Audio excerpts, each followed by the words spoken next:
Here's a little picture of it snowing.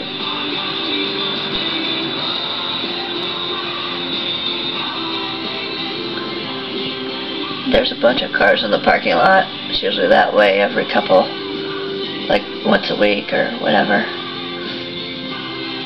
That's behind our apartment. So that is the snowfall.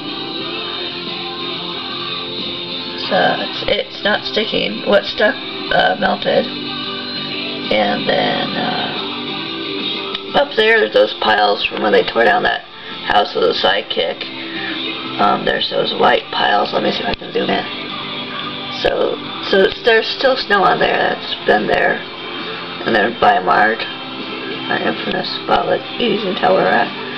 And way up there on the thinger, on the pole, boy, is it coming down. They're seagulls.